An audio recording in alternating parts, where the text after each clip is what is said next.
एक बड़ी खबर आ रही है। अमेरिका के राष्ट्रपति डोनाल्ड ट्रंप ने रूस के राष्ट्रपति व्लादिमीर पुतिन से बात की है। और जैसा कि पहले से ये बता दिया गया था कि जो अमेरिका के राष्ट्रपति हैं डोनाल्ड ट्रंप, वो रूस के राष्ट्रपति व्लादिमीर पुतिन और यूक्रेन के राष्ट्रपति वोलोदिमीर ज़ेलेंस्की से फ़ोन पर बातचीत करेंगे और साथ ही साथ नाटो के कई अन्य नेताओं से भी आज फ़ोन पर बातचीत करेंगे। और अभी ये खबर आ रही है कि अमेरिका के राष्ट्रपति डोनाल्ड ट्रंप ने व्लादिमीर पुतिन से फ़ोन पर बातचीत की है और ये बातचीत रूस और यूक्रेन युद्ध को रोकने को लेकर के ये बातचीत हुई है। काफ़ी इस वक्त की ये बड़ी खबर है। अमेरिका के राष्ट्रपति डोनाल्ड ट्रंप ने व्लादिमीर पुतिन से बातचीत की है और जैसा कि आप जानते हैं कि रूस और यूक्रेन के प्रतिनिधिमंडलों के बीच में इस्तांबुल में बातचीत हुई थी। काफ़ी लंबे अरसे बाद ये पहली बातचीत हुई थी अभी 2 दिन पहले। और उसके बाद जो अमेरिका के राष्ट्रपति हैं डोनाल्ड ट्रंप, उन्होंने कहा था कि वो व्लादिमीर पुतिन और यूक्रेन के राष्ट्रपति वोलोदिमीर ज़ेलेंस्की से बातचीत करेंगे, नाटो के कई नेताओं से भी बातचीत करेंगे।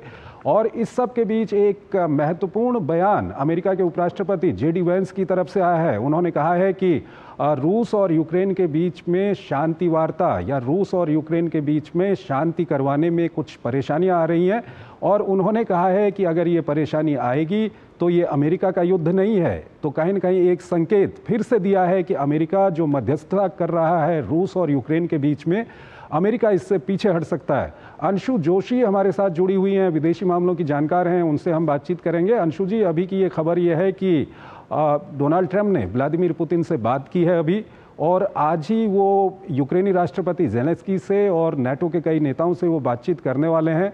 इससे पहले रूस और यूक्रेन के दोनों जो प्रतिनिधिमंडल थे वो मिले थे इस्तांबुल में, कैदियों की अदला बदली को लेकर के वहाँ पर बातचीत हुई थी। लेकिन सीज फायर को लेकर के, शांति को लेकर के कोई बातचीत नहीं हुई। और रूस की ओर से जो बात निकल के आ रही है वो ये निकल के आ रही है कि व्लादिमीर पुतिन लगातार ये शर्त रख रहे हैं कि जो 5 इलाके रूस ने यूक्रेन से कब्जा किए हैं, जिसमें क्रीमिया है, डोनियास्क है, लुहांस्क है, खिरसोन है, जापोरिजिया है, इन इलाकों के लिए अंतर्राष्ट्रीय मान्यता चाहते हैं व्लादिमीर पुतिन। जबकि जो ज़ेलेंस्की हैं वो चाहते हैं कि 30 दिन का युद्ध विराम पहले किया जाए और उसके बाद बातचीत की जाए। और उसके बाद एक बार फिर अमेरिकी राष्ट्रपति डोनाल्ड ट्रंप ने दबाव डाला है। पुतिन से उनकी बातचीत हो चुकी है, अभी ज़ेलेंस्की से भी बातचीत होगी। क्या कुछ कहेंगे आप, कब रुकेगा युद्ध? युद्ध कब रुकेगा इसका तो क्या कह सकते हैं, पूरा विश्व इसका इंतजार कर रहा है। लेकिन ये बता दूं कि 23 फरवरी को इस युद्ध को 3 वर्ष पूर्ण हो गए और हमने बीते शुक्रवार को देखा कि इतने 3 वर्षों में पहली बार यूक्रेन और रशिया के प्रतिनिधि मंडलों के बीच एक सीधी फेस टू फेस वार्ता हुई इस्तांबुल में। हालांकि एक्सपर्ट्स इसको बहुत सफल नहीं बता रहे हैं। 1000 जो कैदी हैं उनकी अदला बदली पर तो एक सहमति बन गई, लेकिन युद्ध विराम को लेकर कोई सहमति बन नहीं पाई चंद्रशेखर जी। और इसके तुरंत बाद आप देखिए, रविवार को रशिया ने यूक्रेन पर 270 से भी अधिक ड्रोनों के माध्यम से हमला किया। ये तमाम कीव और जो डोनेस्क और लुगांस्क वाले क्षेत्र, महत्वपूर्ण क्षेत्र, यहाँ हमले हुए। तो फिर ज़ेलेंस्की की तरफ से स्टेटमेंट्स आए। अब आज नाटो के कुछ देशों के साथ बात करने की बात थी ट्रंप की। पुतिन से अभी टेलीफोनिक वार्ता हुई है और अब ज़ेलेंस्की से बात होगी।